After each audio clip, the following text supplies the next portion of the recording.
मित्रों नमस्कार। पावन ज्योतिष प्रभात यूट्यूब चैनल पर आप सबका स्वागत है। आज के वीडियो का शीर्षक बहुत ही आवश्यक है, बहुत ही समसामयिक है, बहुत ही जिज्ञासा परक है, बहुत ही डिमांडेड है और आप लोगों के आवश्यकताओं उपयोगिताओं के अनुकूल है। वीडियो का शीर्षक है केवल एक ही रत्न आपका दुर्भाग्य दूर कर सकता है। The power of the gemstone will remove your bad luck. जी हाँ मित्रों, आगे बढ़ने से पहले आपसे अनुरोध है कि अगर मेरे चैनल को अब तक सब्सक्राइब नहीं किया है, नीचे का सब्सक्राइब बटन पुश करके सब्सक्राइब कीजिए। बगल में जो बेल आइकन है उसे पुश करके ऑल के बटन पर क्लिक करिए ताकि प्रत्येक वीडियो का नोटिफिकेशन शीघ्र आप तक पहुंच जाए।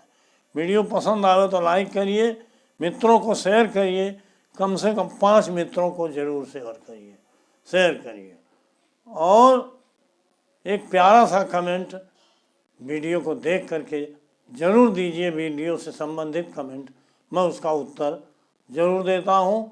वीडियो को स्किप करके मत भगाइए मित्रों, क्योंकि 10-5 मिनट की जो भी वीडियो है आपके लिए बड़ी उपयोगी है। स्किप करोगे तो वो मेन पॉइंट जो उस समय मैं बताऊंगा वो आपसे छूट जाएगा।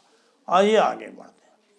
देखिए, रत्नों पर हमने कई वीडियो दिया है, सौभाग्य बढ़ाने का, धन बढ़ाने का, गरीबी दूर करने का। लेकिन आज का वीडियो भी उसी से रिलेटेड है, लेकिन इसका टॉपिक है दुर्भाग्य दूर करने। दुर्भाग्य उसको कहते हैं कि जैसे कष्ट, परेशानी, दरिद्रता, ऋणग्रस्तता, भय, भ्रम, भूख, ये सारी चीज़ें पीछा नहीं छोड़ती हैं। रोग बीमारी पीछा नहीं छोड़ता है। लाख प्रयास करने के बाद भी सफलता हाथ नहीं लगती है और कितना भी प्रयास करिए आय का, लेकिन व्यय बढ़ा ही रहता है। तो इसको एक प्रकार से दुर्भाग्य ही कहते हैं और अधिक दिनों तक चलता है। और सौभाग्य वह है कि सुख, समृद्धि, विजय, आरोग्य, ऐश्वर्य, धन धान्य, परिवार सबकी समृद्धि होती है, सबको सुख होता है और जीवन थोड़ा सुख में, आनंद में बीतता है। तो आज हम उस दुर्भाग्य की बात करते हैं कि आपका दुर्भाग्य जरूर दूर होगा, लेकिन आप को केवल एक ही रत्न में बता रहा हूँ। लेकिन मित्रों, आप सभी जानते हैं कि रत्न की शक्ति अपार होती है। वो प्रकृति के अनुपम वरदान हैं और जमीन में, पहाड़ों में, खदानों में जो रत्न मिलते हैं, ये सैकड़ों हजारों साल से उसमें पड़े हैं और उसमें रंगों का घनीभूत तत्व होता है और वो सभी रंग सभी 7 ग्रहों या 9 ग्रहों से संबंधित रंग हैं। और उन रत्नों को पहनने से रत्न अपने से संबंधित रत्न को सूर्य की रश्मियों से खींच करके त्वचा के रास्ते आपके शरीर में प्रवाहित करते हैं और आपको वांछित तत्व की वृद्धि होती है और आपकी ग्रेजुटी और स्टेमिना बढ़ जाती है, पॉजिटिव एनर्जी शरीर में बढ़ जाती है और आप अपने कार्य की पात्रता हासिल कर लेते हैं और दुर्भाग्य को भगाने की क्षमता अपने आप आपके अंदर पैदा हो जाती है। लेकिन रत्न का चयन और उसकी शुद्धता भी जरूरी है। कैसे आप चुनोगे कि कौन सा रत्न? बहुत से लोग लग्न के आधार पर चुनते हैं, जो कि सही नहीं है। इस विषय पर मेरा लगभग 42 साल का अनुभव है और जिस तरह से मैंने ज्योतिष का अनुभव और अभ्यास किया है, इसका सर्च और खोज किया है, अनुसंधान किया है, उसी तरह से साथ साथ रत्नों के बारे में भी काफ़ी अनुसंधान और खोज मैंने किया है। चाहे वैदिक ज्योतिष हो, चाहे केपी ज्योतिष हो या कोई ज्योतिष हो, रत्नों के बारे में बहुत कम लिखा हुआ मिलता है। नाते इसे मेरा स्वयं का खोज समझिए कि बहुत बार फेल होने के बाद ही पास हुआ हूँ और जो भी बता रहा हूँ निश्चित रूप से कारगर होता है, आपके दुर्भाग्य को बदलने की क्षमता रखता है। आइए हम एक एग्जाम्पल हॉरोस्कोप आपके सामने लेके आए हैं। ये एग्जाम्पल हॉरोस्कोप है ताकि आपको समझने में आसानी हो। इस जातक का डेट ऑफ बर्थ है 12/1/1986। टाइम ऑफ बर्थ है 0:35 AM, मैंने आधी रात के बाद 11 की आधी रात। प्लेस ऑफ बर्थ जहाँ मैं रहता हूँ Bansi district Siddharthnagar UP India है। इस जातक की इस बर्थ डिटेल के आधार पर तुला लग्न की कुंडली बनी है। यहाँ देखिए लग्न कुंडली है, एक कस्प कुंडली है। संयोग से न राशियाँ और ग्रह लग्न और कस्प कुंडली में दोनों एक समान हैं, और इन राशियों और ग्रहों के आधार पर जो केपी प्लैनेट्स सिग्निफिकेटर बना है यही बना है। इसमें सभी ग्रहों को हमने नहीं रखा है, केवल जो आपके टॉपिक से संबंधित ग्रह हैं उनको रखा है, ऊपर विवरण है। जैसे इस जातक पर बृहस्पति की महादशा चल रही है गुरु की, जो 8 जून 2017 से 8 जून 2033 तक है।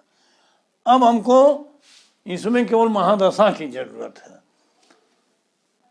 धन और सौभाग्य दुर्भाग्य ये देखने के लिए यद्यपि 12 भाव देखना चाहिए, लेकिन आप छठे भाव के समलार्ड को देखिए और द्वितीय भाव।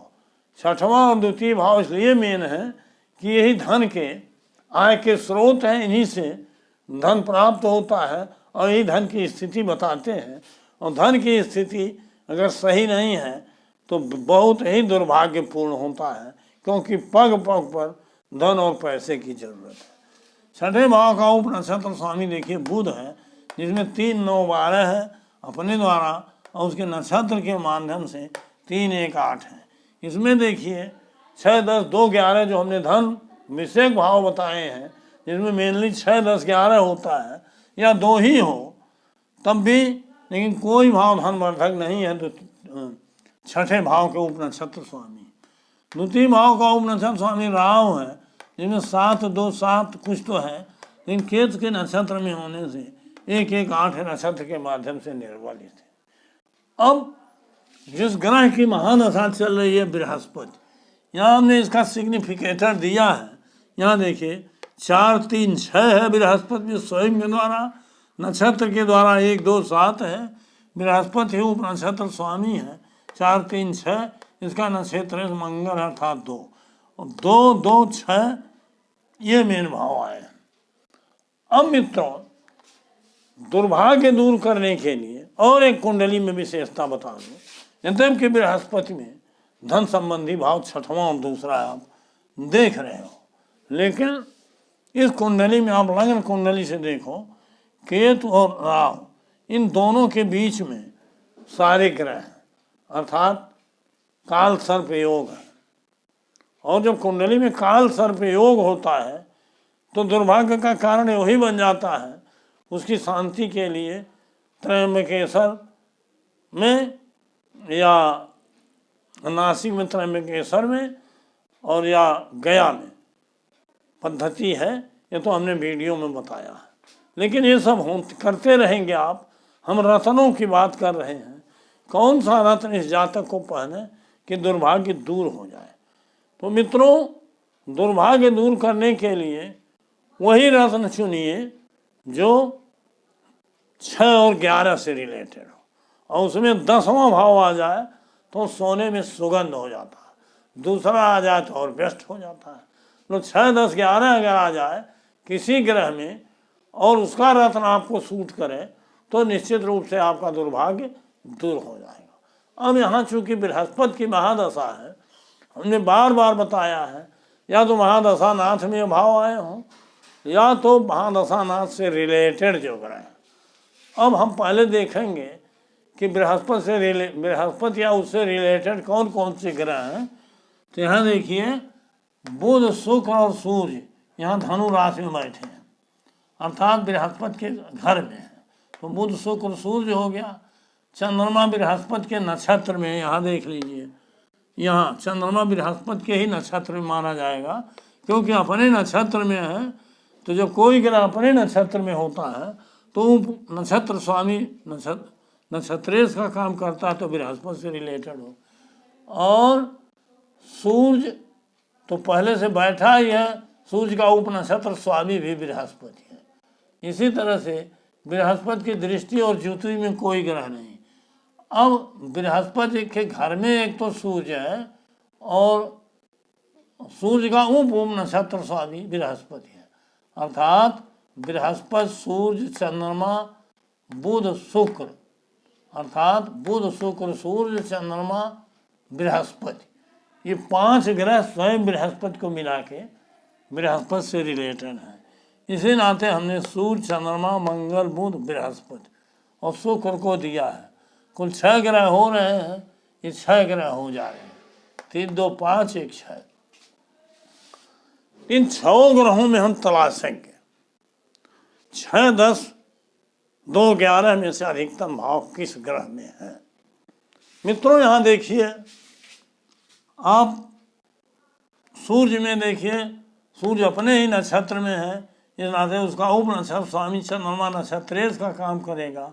और जब चंद्रमा उप नक्षत्रेश का काम करेगा तो चंद्रमा अपने ही नक्षत्र में है, इस नाते सूर्य के उप नक्षत्र स्वामी को हमने देखा जो चंद्रमा के नक्षत्रेश का काम करेगा, ये बृहस्पति है। अब सूर्य में स्वयं में 3, 11 है, उसके नक्षत्रेश चंद्रमा में 10वां भाव है और चंद्रमा का नक्षत्रेश अगर बृहस्पति को माना जाए तो इसमें 6वां, अर्थात 6, 10, 10, 11, 11।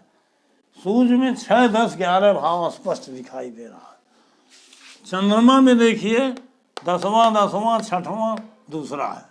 मंगल में देखिए 2, 6, 2, 2। बुध में देखिए एकदम नहीं, बहुत कोई भाव, 1, 9, 12, 3, 1, 8, 3, 1, 8, 3, 1, 8, कोई भाव नहीं। बृहस्पति जिसकी महादशा है, इसमें एकदम की 6वां भाव भी है, दूसरा भी है, तो काम चलाऊं सहयोग वो कर रहा है। लेकिन बृहस्पति से रिलेशन में अगर सूर्य है, जो कि तुला लगने के लिए कोई कहेगा सूर्य कैसे अच्छा हो सकता है, इसके लिए तो पन्ना बढ़िया होगा, 9 का स्वामी है।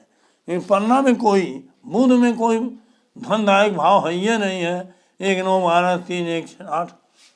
तो इस तरह से अगर इस नियम से आप करोगे कि 1, 5, 9 का रत्न पहनोगे तो आपकी मनोकामना पूर्ण है। जो नियम मैं बता रहा हूँ कि जो जिस ग्रह की महादशा है, अगर उसमें 6, 10, 11, 2 ये भाव आए अधिकतम, तो उसका या उससे रिलेटेड जो ग्रह हैं उसमें सर्वाधिक भाव भाग्यवर्धक या दुर्भाग्यनाशक भाव जिसमें आए हैं, उस ग्रह का रत्न अगर आप पहनोगे तो आपका दुर्भाग्य दूर हो जाएगा।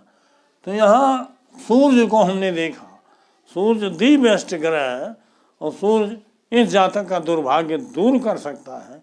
इसके लिए आवश्यक है ये जातक केवल एक रत्न, सूर्य का रत्न माणिक्य माने रूबी 6 कैरेट से अधिक धारण करें और पीली धातु में, बेहतर तो होगा सोने में जड़वावे, लेकिन सोना नहीं संभव है तो पीतल में या कांसा में, मतलब गोल्ड, ब्रास या ब्रांज में, पीली धातु में जड़वावे, 6 कैरेट से अधिक हो। और रविवार के दिन इसको ओम सूर्याय नमः मंत्र से अभिमंत्रित करके राइट हैंड के रिंग फिंगर में धारण कर, तो निश्चित रूप से इस जातक का दुर्भाग्य दूर होगा। इसी तरह से आपकी भी कुंडली देखने के लिए केवल एक रत्न चुनिए और अपने दुर्भाग्य को भगा दीजिए, मिटा दीजिए, दूर कर दीजिए। यह हमारा कहने का मतलब है। मैंने बहुत डिटेल दे करके इसी तरह से नियम समझाया है। इन नियमों को अगर बार बार देखोगे, समझोगे, तो एक बार आप स्वयं विद्वान हो जाओगे और जिसको भी धारण करा दोगे या स्वयं धारण कर लोगे तो आपका कल्याण हो जाएगा। बहुत बहुत धन्यवाद मित्रों। वीडियो लंबा न हो, इस साथ आज का टॉपिक समाप्त करता हूँ। बहुत बहुत धन्यवाद। हार्दिक शुभकामनाएं।